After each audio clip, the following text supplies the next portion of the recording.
48 kilometers south of Tokyo lies the coastal town of Kamakura.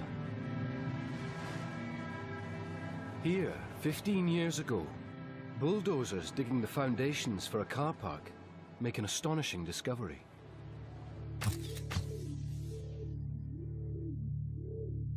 They unearth a complete skeleton. They find more. Not tens or hundreds, but thousands. The discovery of a mass grave.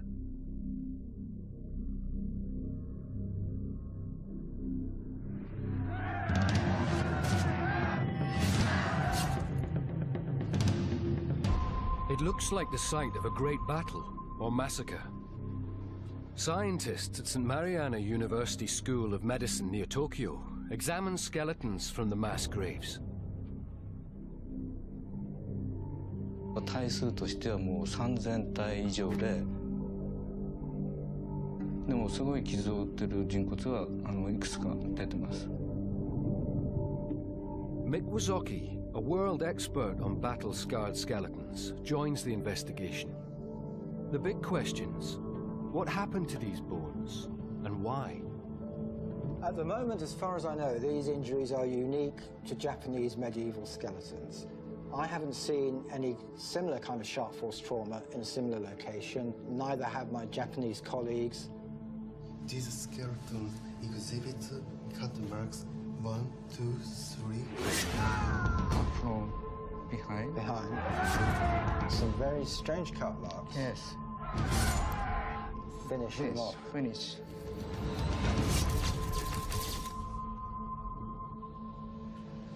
This is consistent with the features of cut marks by Japanese sword. Katana. Katana. The katana, legendary sword of the samurai. Like the European knights who live and die at the whim of their king, the samurai pledge allegiance to their feudal master. The team explores a startling idea, that the skeletons connect to a major event recorded in a written chronicle of the time. A bloody civil war fought by samurai warriors, which climaxed in the year 1333.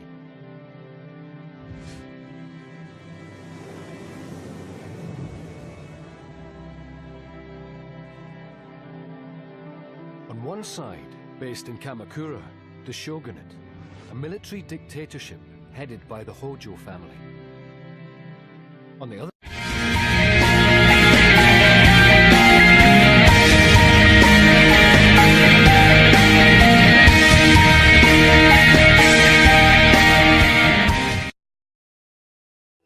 National Geographic Channel presents A Planet in Motion. side, based in Kyoto, Emperor Go-Daigo, a man hell-bent on destroying the Hojo dictatorship and restoring imperial power to the nation.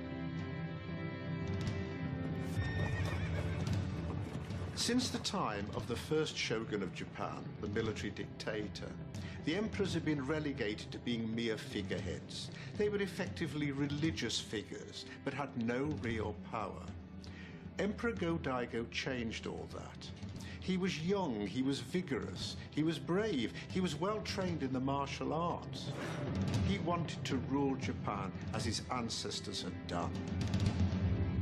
In the year 1333, these two rival powers clash with the utmost brutality.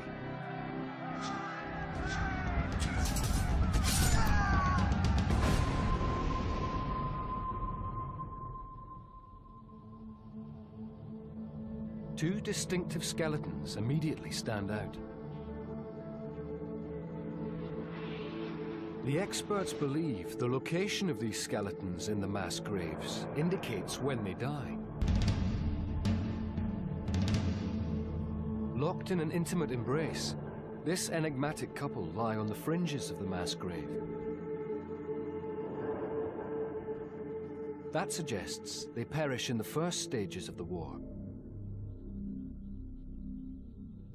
This is a very evocative assemblage. What we have here are two skeletons that were buried together in one grave. This individual's bones are much more slender. This individual is much more robust. So this is a male, and this is a female. The remains of a man and woman lying together in a lover's pose is a mystery 7 centuries old. We've also been able to determine that they're both of similar age, probably between the age of 25 to 35. Possibly they died pretty much at the same time, perhaps side by side. This could be husband and wife.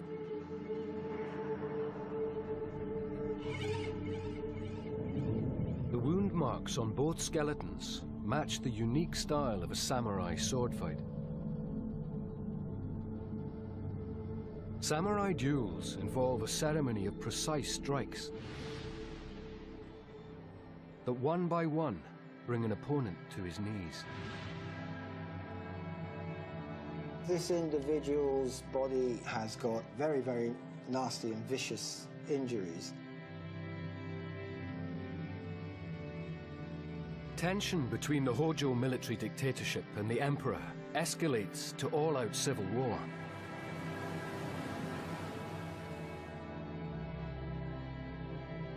This Hojo samurai, his wife, and most probably their child, live outside the Kamakura stronghold.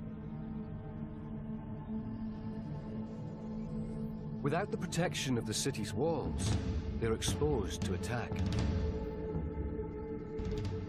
Historian Tom Conlon uncovers contemporary illustrations that show the threat they face.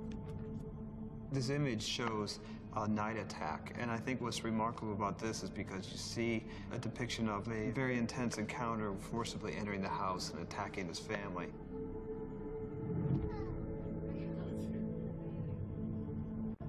Danger looms for this family.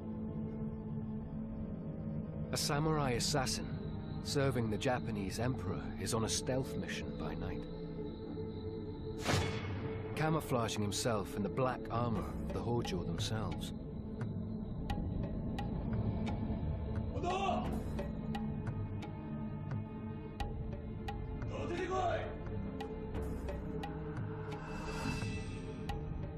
We know that they didn't die in an accident because they have some very, very nasty and vicious injuries, particularly the male.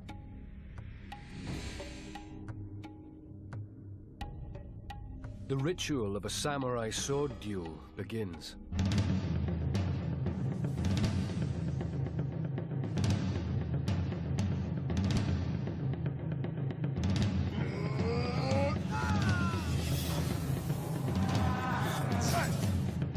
It's a very stylized, ritualized type of fighting, and very brutal as well.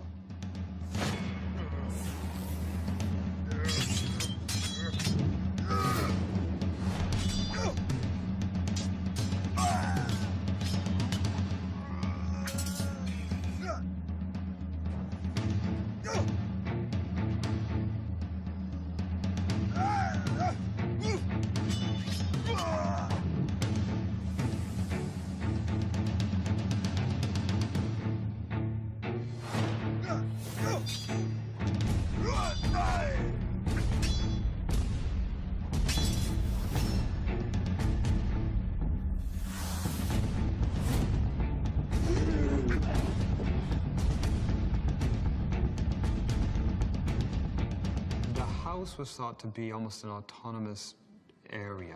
The idea of protecting the house, I think, was a central thing to protecting these lands, so it had to be defended at all costs.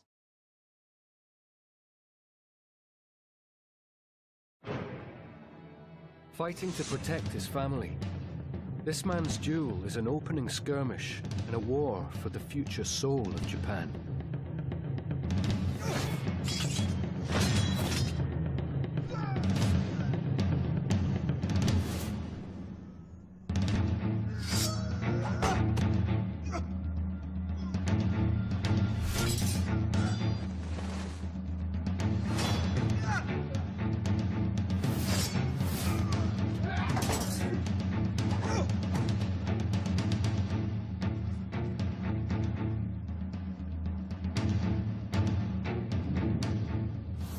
Hojo samurai suffers his first wound, a katana blow to his left arm.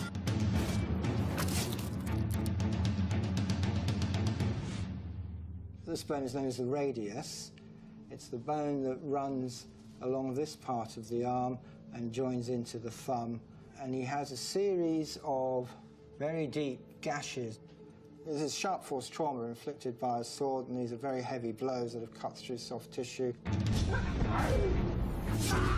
and spliced into the bone. Cutting through the Hojo samurai's arm and deep into his bone. It's a classic defensive wound. Slashes to the defending arm render it useless, but aren't lethal.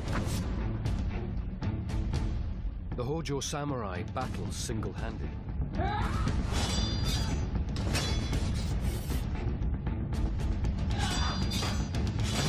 His opponent weakened. The Emperor's samurai targets the head.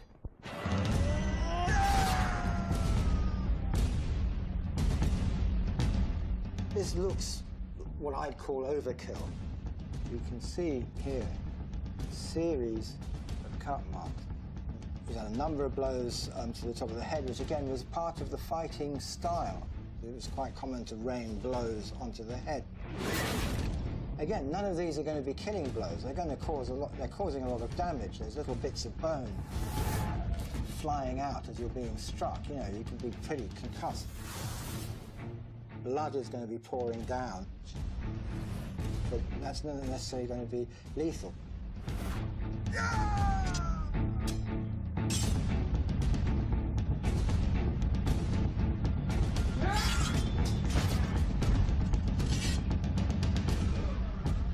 Horrifically wounded, the Hojo samurai fights on in the face of death.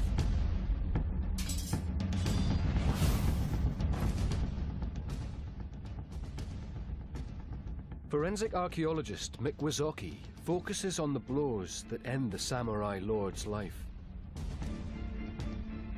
We can also see from the pattern of cuts, this final cut here, that pattern is reversed. So it looks very much as this individual, after a number of blows rained down onto his head, had perhaps turned around, and there's another blow that's gone to the back of the head.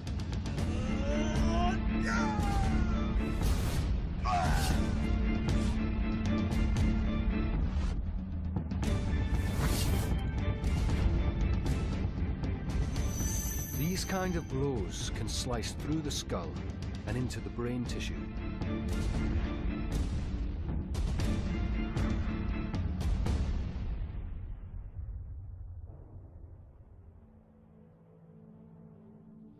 Oh, you know, I mean, war is pretty brutal, isn't it, at the best of times? But imagine what it must have been like if you're fighting with these.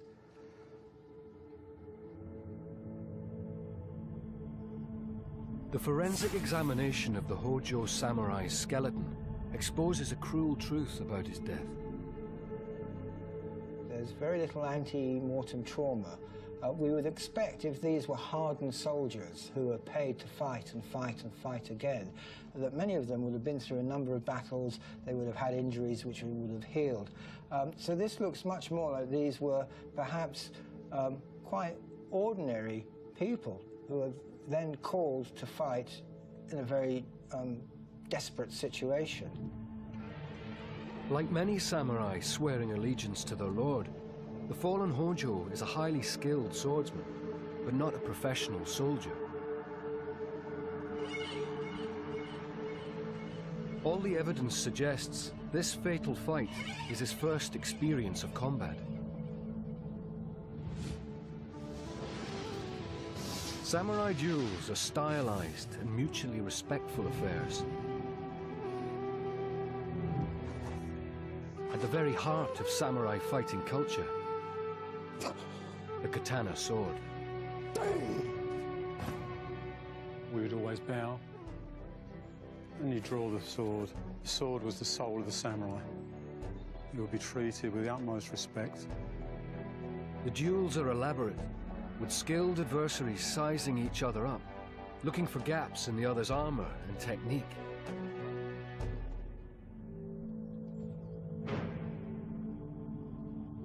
As a strike comes in, I deflect once, and he's so fast he moves back into position and strikes again, which I deflect.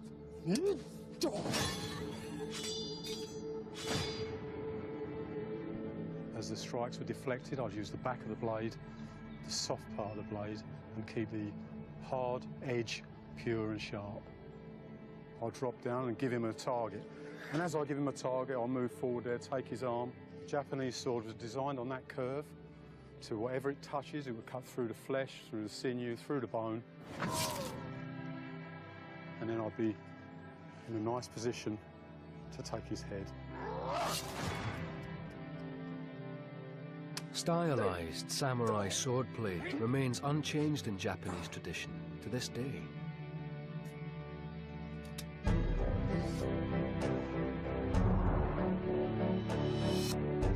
"700 years ago, the precision engineering of the samurai katana is light years ahead of any other bladed weapon in the world.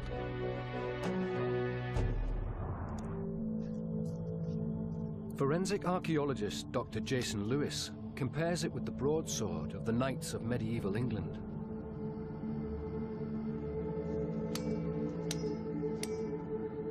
So here we see something that's quite characteristic with the European broadsword, which is having a very wide and shallow wall to the cut mark and producing very large flakes that come off.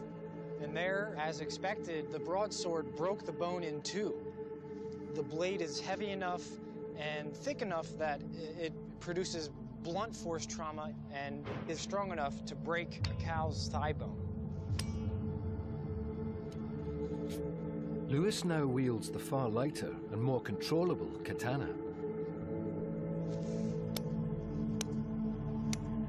So as we can see here, the marks are very long. The walls are much straighter because the force of the katana blade is being directed directly into the bone.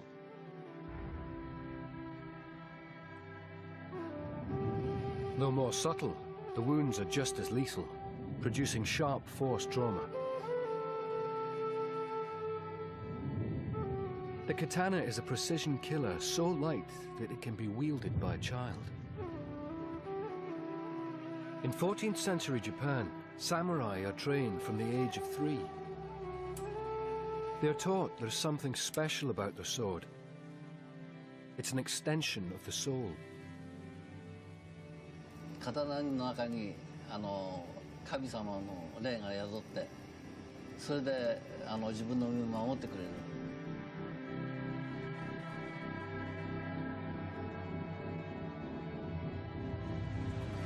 At their farm on the frontier of Kamakura territory, the wife and son of the slain Hojo samurai need God on the side of their sword.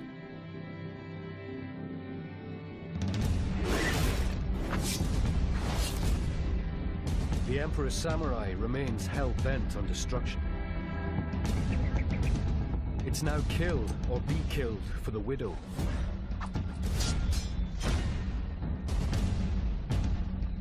The samurai woman is fighting for her house and child.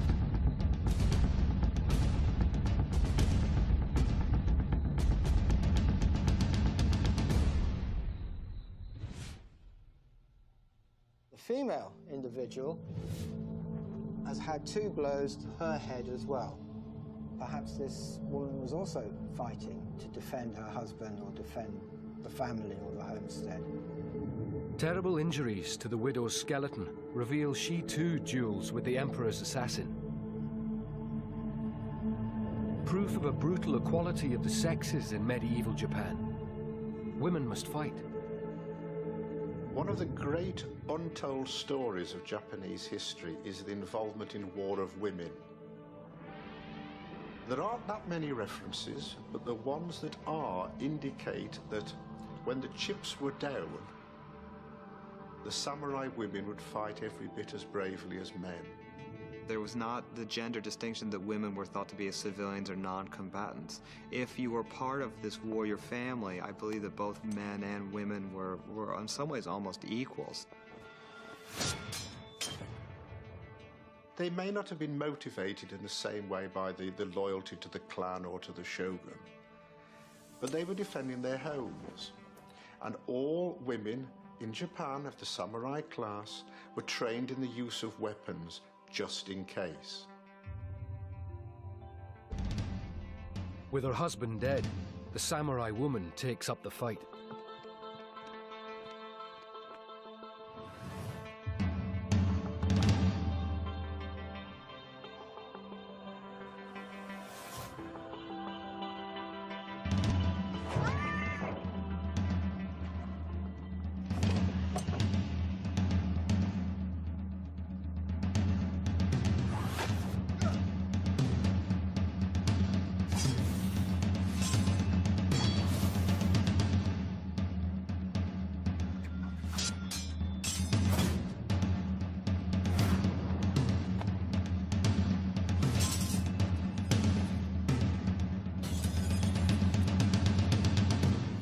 Sharp gash, but not quite cutting through, just about here at the top of the head, very close to this suture. And another very deep gash here on the occipital bone. There's no healing at all, so we know that these blows happened very shortly before they died. So there's every intent to destroy these people.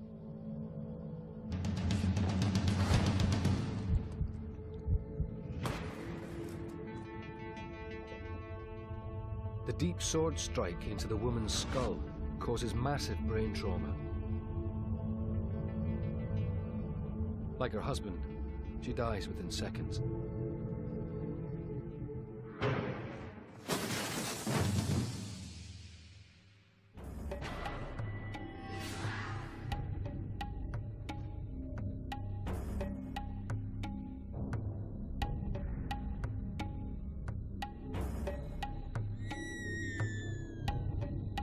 The death of this family, and others like them, marks the beginning of a bloody war.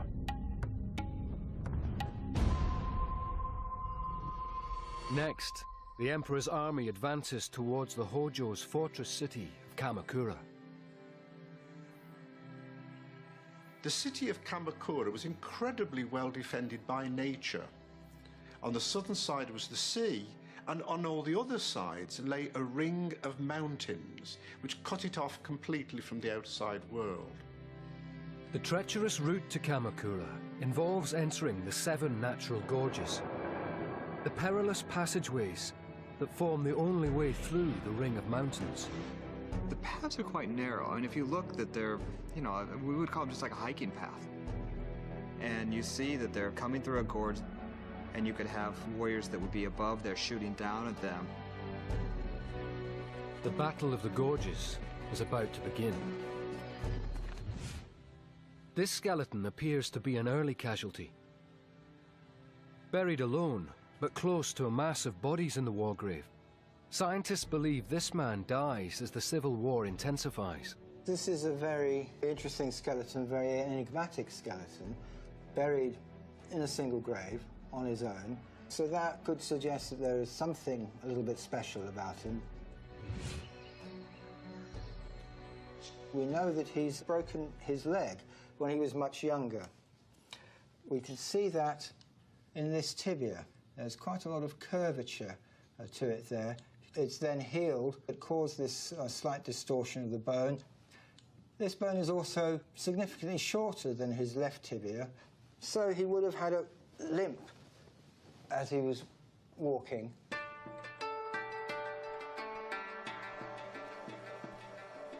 His lameness offers a surprising clue to this man's identity. Extraordinarily, he may be a monk.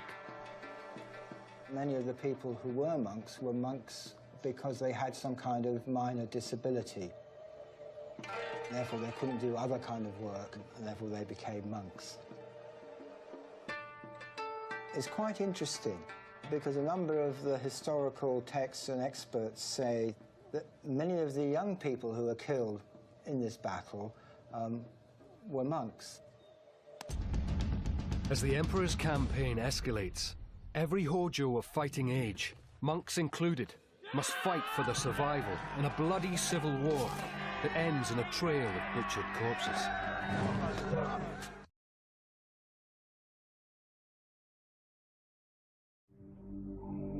Scientists examine a skeleton that suggests samurai monks are caught up in the heat of battle.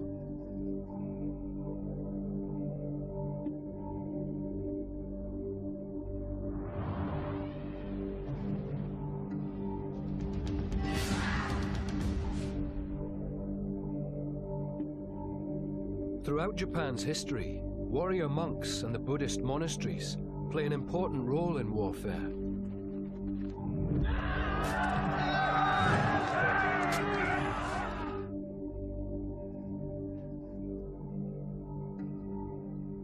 The written histories of the time refer to monks casting battle spells. What's very interesting is there's the mindset of the time, which was that what causes victory in battle in a lot of ways was certain kinds of spells or maledictions or curses or whatever were thought to be very instrumental. They would call down the wrath of the gods upon their enemies to bring them defeat, and that may well have produced some effect on the imperial powers, who were frightened that they were taking on these strange demonic spiritual powers in addition to men who were armed with swords and spears. The first crucial military act would be, in a lot of ways, to start having these curses, and they'd be performed for weeks.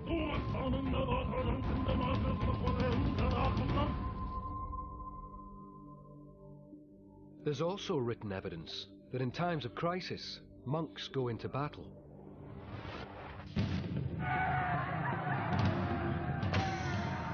In 1333, there's one temple in particular where they dispatched a force of monks to actually fight.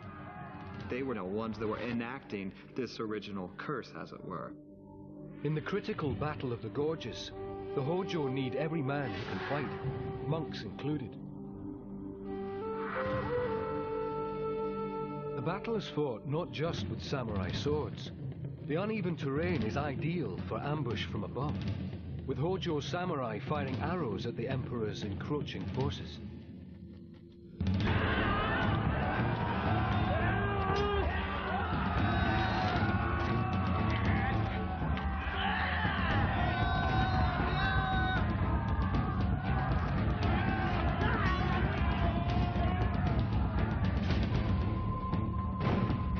Accounts of the time tell of brave Hojo fighters holding the Emperor's army at bay. The attackers pressed forward with fresh men, time after time. So great were their numbers. The defenders held stubbornly in many engagements, so vital were their strongholds. Thunderously their battle cries and shouts on the three sides jarred the heavens and made the earth tremble. The Taiheiji Chronicles.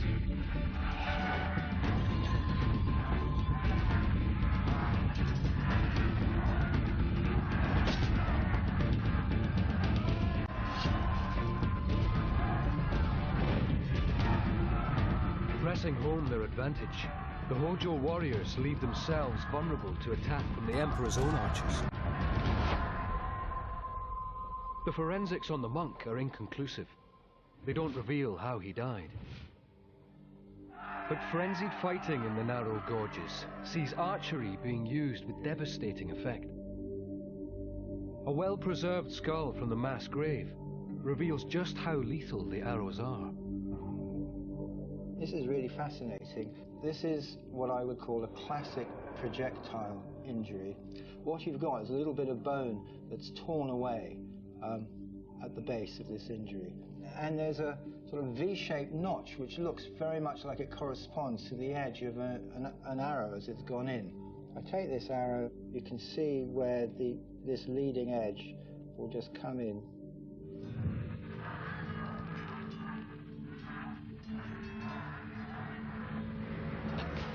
And it's actually come in this direction.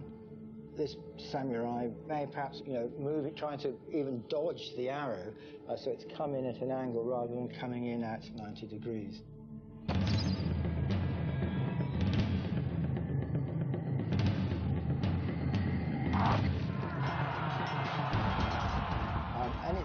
with a lot of impact, a lot of velocity. It's gone straight through the bone, and the arrow has probably penetrated into the brain matter, so that's a lethal injury. He's not going to get up and walk away after he's had that. The arrow penetrates the skull, causing a fatal brain hemorrhage. He dies instantly.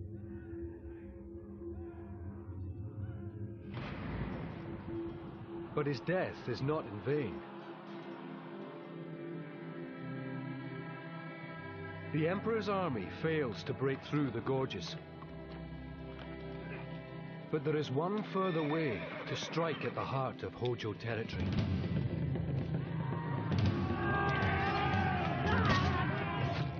In the battle for Kamakura, the Emperor's samurai have one final and potentially devastating card to play. Playing it results in a massed pile of bodies on Kamakura Beach. One skeleton attracts particular attention. This skull has got 2 injuries. There's a very deep gash running along the top of his head.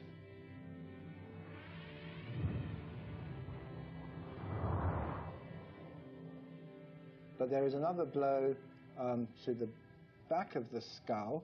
Sword has come in and cut a slice right off. The unusual shape of the gash along the top of the head indicates the blow came from above. Yet the sharp trauma matches a katana sword. And there are animal skeletons that solve the puzzle. Horses. Both injuries are to the very top of the skull. So it's possible that this could have been a foot soldier and somebody on horseback hitting him. And perhaps even as the horse was rushing past, the second blow has come in at an angle and created this slicing effect rather than the normal kind of gash that we see on so many of these other skeletons.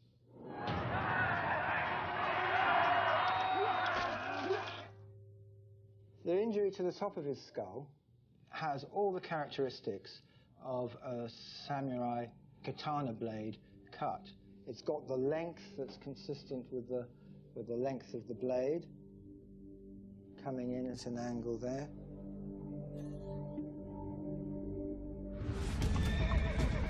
Horses are ineffective in the confined terrain of the gorges. But in the final phase of the Civil War, a chance of nature allows the Emperor to unleash his powerful samurai cavalry on a weakened Hojo army. In the year 1333, the Kamakura coast has an exceptionally low tide. The crucial moment in the fight to gain entry to Kamakura happened when the tide was far enough out to allow the Imperial army to go round the rocky cape that stretched out into the sea and effect an entry into Kamakura from the southern side, in other words, from the direction of the sea. The retreat of the sea opens the way for the Emperor's cavalry to charge.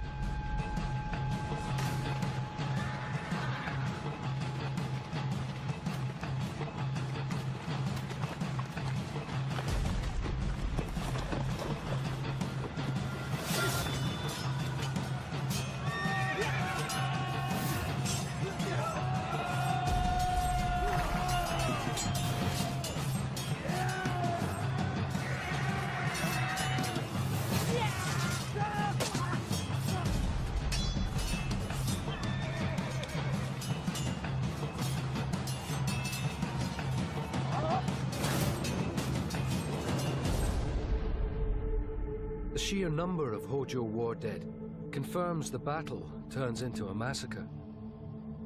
The mass grave shows a horrifying range of wounds. An injury on one body suggests a particularly savage blow that probably kills a fallen Hojo. This is the left hip bone. There's a cut mark here. If we go over to the skeleton here, I can show you what I mean. So the cut marks are right inside here. We can see that the angle is actually coming in from above. So it seems likely that he was lying on the ground and somebody was going past and just making sure that they were dead. The katana blade, thrust through the abdomen, strikes the hip bone, causing massive internal hemorrhaging. This Hojo samurai bleeds to death in minutes. It may well be some kind of coup de grace, which was routinely given to injured warriors as they were on the ground.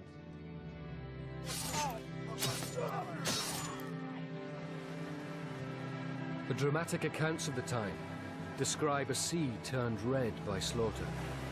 Assuredly was this a battle to decide great things, one such as would make it known generation to come whether those who contended were brave or cowardly. The Taiheki Chronicles. More skeletons from another mass grave reveal how brutal the final slaughter becomes.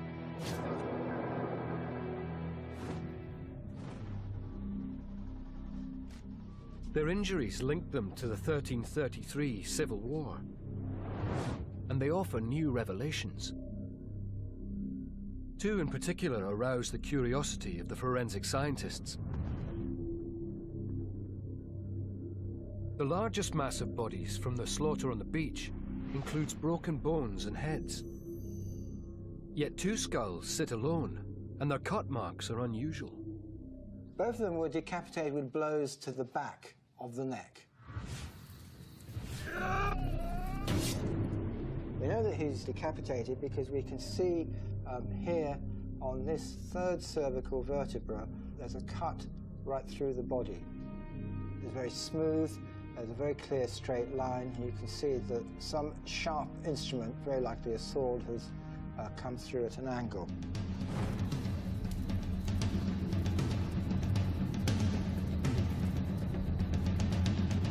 If you're going to decapitate somebody, you really want to catch the third or the fourth cervical vertebra. To catch the first or the second, you're going to hit the back of the skull, and you may also catch part of the jaw as you go through.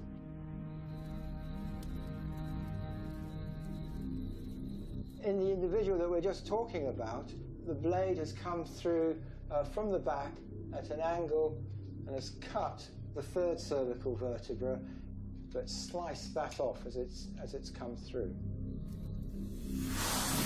That's classic decapitation. Perhaps the person may have been alive, may have been captured, may have been down on his knees with the head bent down, so that the sword can come in and very cleanly decapitate.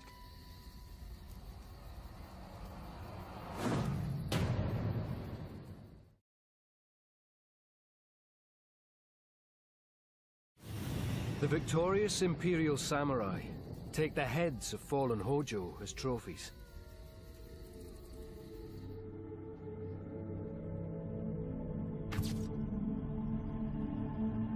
This macabre battle rite leaves more than 500 beheaded skeletons buried in the mass graves. The best way to prove that you've disabled an enemy is to bring back their heads. Because if you have the enemy's head, then you can prove that this person is dead. The two decapitated skulls under examination, however, lie separate from the mass of broken bodies. Mick Wazoki pieces the evidence together. These two skulls were found together. This is an older individual and this is a rather younger individual. We can see that because on this skull, the cranial sutures are fused together and they're starting to obliterate, and bones just growing over those, and that's a sign of a rather older rather than a younger individual. This individual is of a reasonably young age because there's very little wear to the molar dentition. which ties in quite nicely with some of the historical documentation, which says that often there would be a master or a senior samurai with a younger lieutenant or somebody who is, perhaps in training to eventually take over this senior position.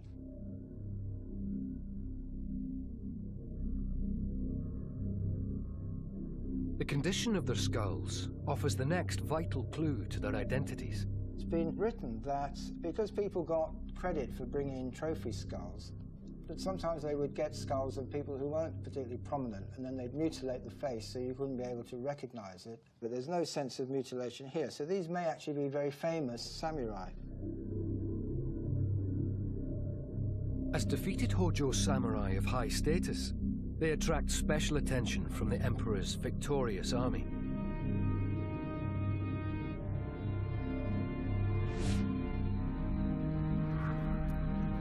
On their knees, these two distinguished Hojo face a ceremonial execution.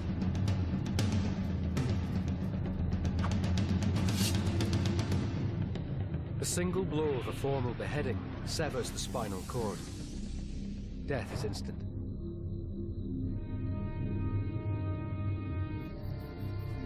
The skulls of high-ranking Hojo samurai, formally executed,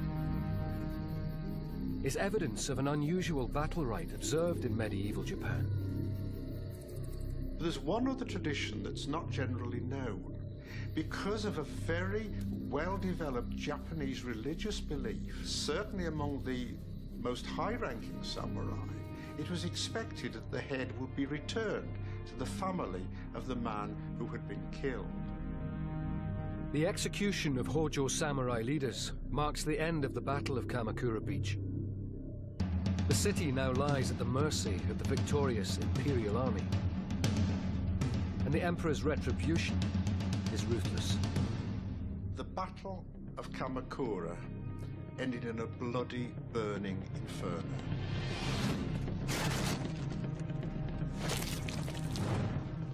Almost the entire city was alight. Fighting was going on everywhere. Men were being cut down among the smoke and the flames. Those Hojo not slain in battle or massacred in the pillaging of the city flee to the hills. So, at the end of the Battle of Kamakura, the Hojo family withdrew to the mountains round the edge of Kamakura, and there committed the largest act of mass suicide in Japanese history. As Kamakura burns, hundreds of Hojo embrace the samurai code and take the only honorable way out.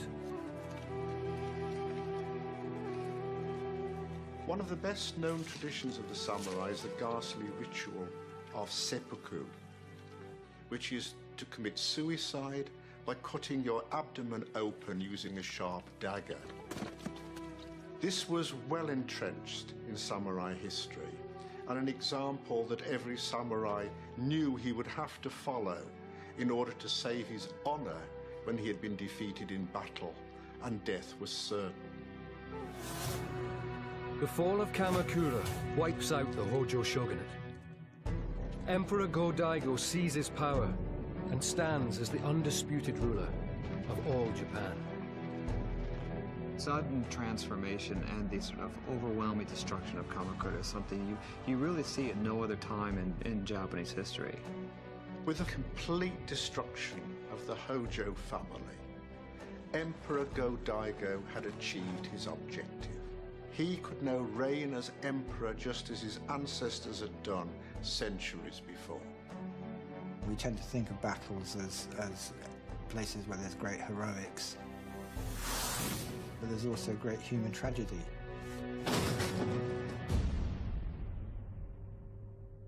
All these types of injuries to ancient skeletons, it just reminds us what a very brutal and savage place the world used to be.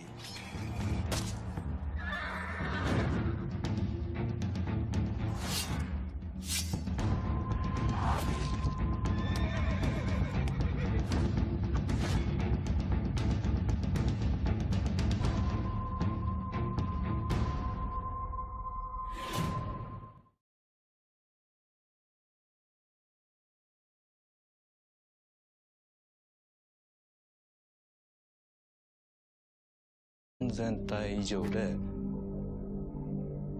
でもすごい傷を負ってる人骨はいくつか出てます。Mick Wazocki, a world expert on battle-scarred skeletons, joins the investigation. The big questions: what happened to these bones, and why?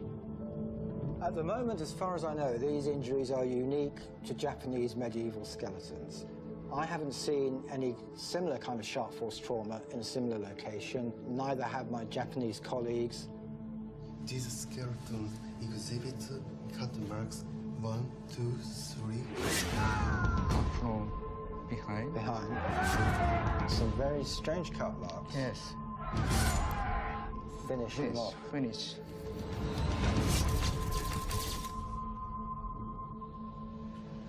This is consistent with the features of cut marks by Japanese sword.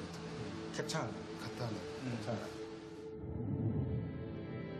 The katana, legendary sword of the samurai. A man hell-bent on destroying the Hojo dictatorship and restoring imperial power to the nation.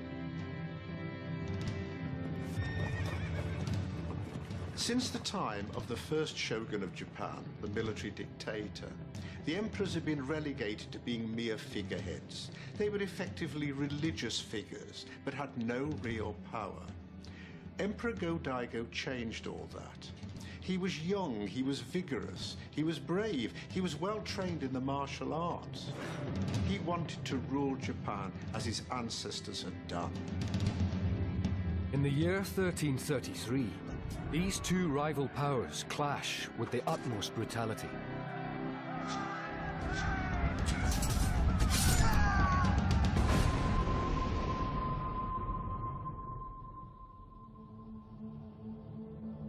Two distinctive skeletons immediately stand out. The experts believe the location of these skeletons in the mass graves indicates when they die.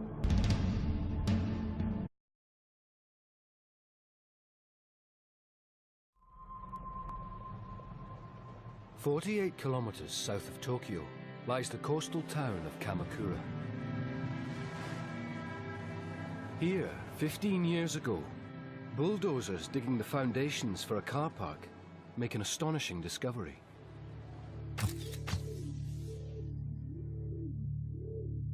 They unearth a complete skeleton. They find more. Not tens or hundreds, but thousands. The discovery of a mass grave.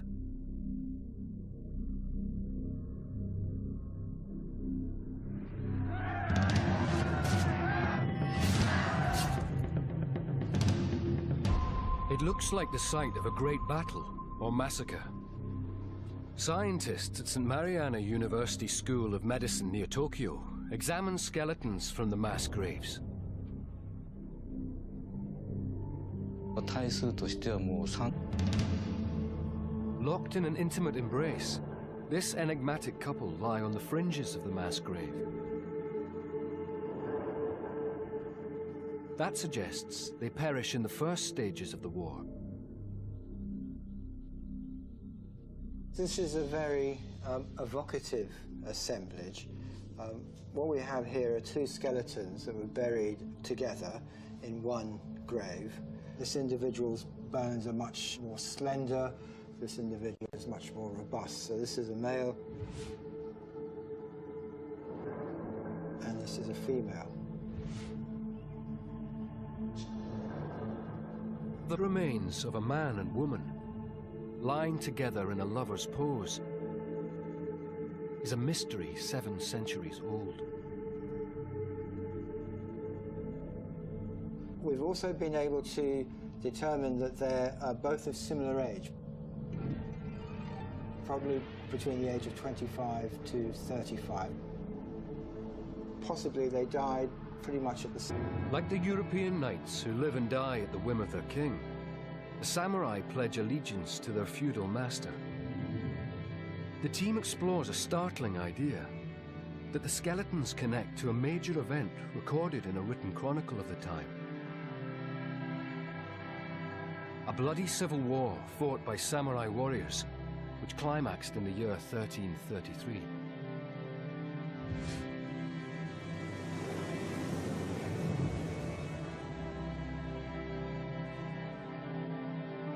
On one side, based in Kamakura, the shogunate, a military dictatorship headed by the Hojo family.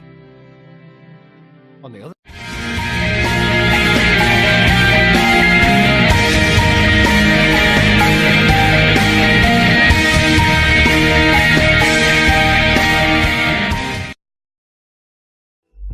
National Geographic Channel presents A Planet in Motion.